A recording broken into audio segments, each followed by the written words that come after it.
여러분 안녕하십니까? 1월 14일 금요일 LBS 열시뉴스입니다.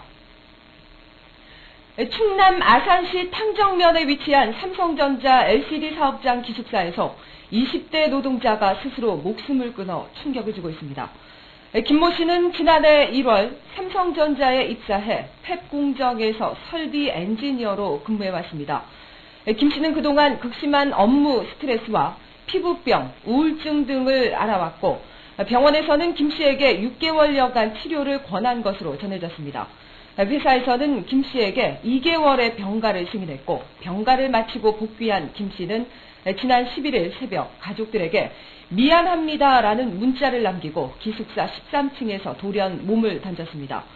유가족이 반올림 측에 밝힌 바에 따르면 삼성전자는 김 씨의 장례를 3일장으로 못 박았으며 김 씨의 부친을 데리고 나가 보상금을 협의하자고 말했습니다. 공유정옥 활동가는 김 씨의 부모님들은 회사가 책임져야 할 부분이 있는데 사과를 하지 않아서 상처를 받았다며 유가족들은 회사가 공개적으로 잘못을 인정하기 전까지는 얼마의 시간이 걸리건 계속 싸울 것이라고 밝혔다고 전했습니다.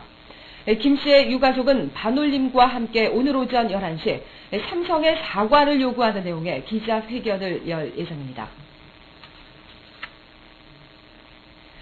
비정규직 미화 노동자 집단 해고 사태로 여론의 문매를 맞고 있는 홍익대학교가 학생들 등록금으로 용역업체를 배불리면서도 노동자들에겐 최저임금조차 제대로 지급하지 않은 것으로 드러났습니다.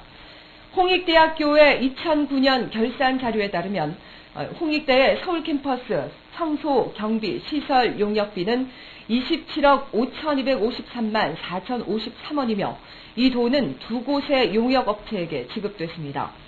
노조에 따르면 홍익대가 용역업체에 지불하는 돈 27억여 원 중 6억 원 안팎은 간접 고용으로 인해 발생하는 불필요한 비용이라는 지적입니다. 특히 용역업체가 고용하고 있는 174명의 비정규직 노동자를 홍익대학교 측이 직접 고용하면 같은 예산으로 1인당 월 20만 원의 임금 인상이 가능한 것으로 분석됐습니다. 한편 이 같은 간접 고용 구조는 등록금 낭비로 이어져 학생들에게까지 피해를 주고 있습니다. 특히나 등록금 의존율 63%로 상당히 높은 수준인 홍익대에서 6억 원 정도의 등록금이 학생 복지나 노동자 처우 개선과는 아무 상관없이 낭비되고 있는 것입니다.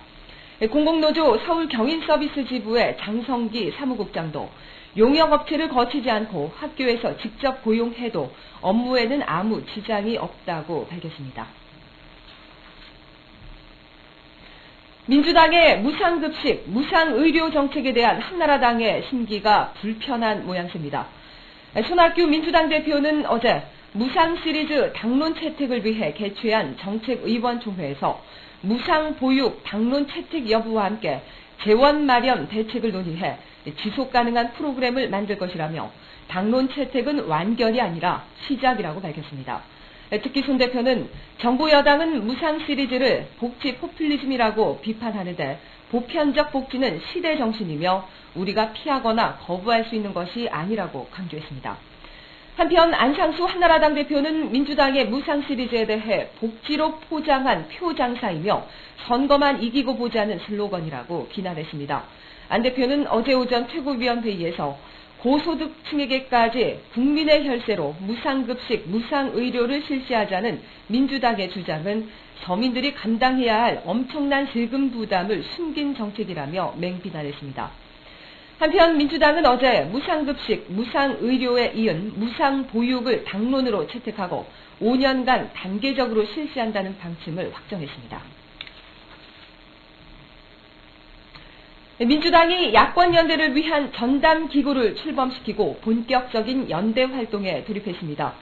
민주당은 어제 국회 민주당 대표실에서 범국민연대와 야권연합 추진 특별위원회 1차 회의를 열고 단지 정권 교체를 위해서가 아니라 새로운 사회를 만들기 위해 연대하고 연합하고자 한다며 복지사회로의 대전환을 위한 연대를 민주당이 주도해야 한다고 밝혔습니다. 이인영 특위위원장은 날치기 독재 심판, FTA 반대, 비정규직 철폐, 교육, 보육, 의료의 공공성 강화, 한반도 평화행동, 친환경 무상급식, 4대강 공사 반대 등과 같은 범국민 운동과 대중운동의 과제에 힘차게 연대하겠다며 지금까지 사안별로 한시적으로 연대했던 수준을 지속적이고 포괄적인 수준으로 한 단계 격상시켜 임하겠다고 강조했습니다. 손학규 대표도 민주당은 기득권을 내려놓고 양보와 타협의 정신으로 연대 활동에 임할 것이고 결코 눈앞에 있는 선거나 전술적, 전략적 고려에 의해 움직여지지 않을 것이라며 연대 연합 활동은 어디까지나 국민을 상대로 하고 역사를 상대로 한다는 자세를 갖고 임할 것이라고 강조했습니다. 민중의 소리가 2010년 대한민국 히트사이트 전체 1위에 선정됐습니다. 인터넷 분석업 전문업체 코리안클릭은 민중의 소리를 2010년 히트사이트 전체 1위로 선정했다고 발표했습니다. 코리안클릭은 민중의 소리가 월평균 성장률 37.9%를 기록해 올해 성과 개선이 가장 큰 사이트로 선정됐다며 지난 8월 이후 민중의 소리의 서비스가 추가되면서 연평균 성장률이 히트사이트 중 가장 높은 성장률을 나타냈다고 지난 12월 31일 발표한 자료에서 밝혔습니다. 코리안클릭은 이날 2010 히트사이트 선정 조사 기준도 발표했습니다. 이번 조사는 카테고리별로 2010년 11월 기준 상위 1000개 사이트를 대상으로 2010년 1월 도달률 1% 이상인 사이트와 같은 기간 월별 도달률 1% 이상인 경우가 최소 3개월을 넘는 애플리케이션을 대상으로 실시됐습니다. 코리안클릭은 각 카테고리별로 2010년 1월부터 2010년 11월까지 11개월 동안 월평균 성장률이 가장 높은 사이트를 선정했다고 밝혔습니다. 한편 코리안클릭은 국내 네티즌의 인터넷 사용 데이터를 분석해 국내외 기업에 제공하는 인터넷 지식 전문 기업입니다.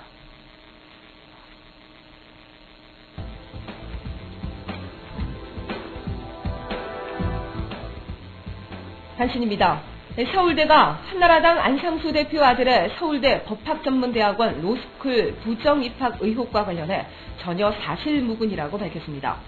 서울대는 어제 해명 자료를 통해 부정 입학 의혹이 제기된 안모 학생은 서울대 법학부를 졸업했으며 일반 전형의 예비 합격자 순위 2번이었다며 따라서 정해진 충원 기준에 따라 최종 합격자로 추가 선정됐다고 밝혔습니다.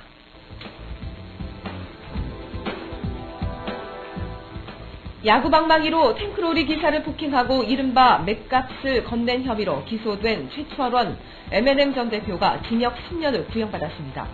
어제 열린 재판에서 최 대표의 변호인은 일부 공소 사실은 인정한다면서도 2천만 원을 피해자 유모 씨에게 준 적은 있으나 이는 맥값만이 아닌 합의금의 성격도 있다고 주장했습니다.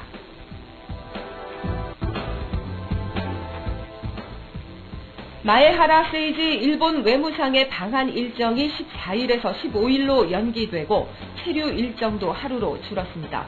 마에하라 외무상은 어제 김성환 외교통상부 장관에게 전화를 걸어 일본 측의 여러 가지 사정으로 인해 당초 예정대로 14일 방한할 수 없게 됐다고 양해를 구했다고 외교부가 밝혔습니다.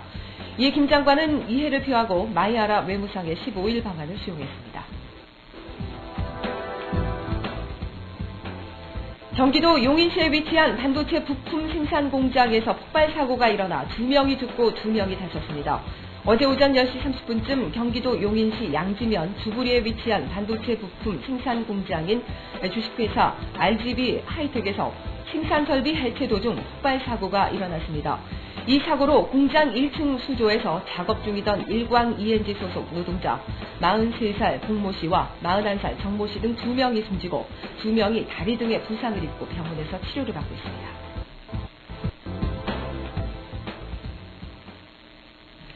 (1월 14일) 금요일 LBS 10시 뉴스를 마칩니다. 다음 뉴스는 오후 6시에 보내드립니다. 김현선이었습니다. 한국의 대표 진보방송 LBS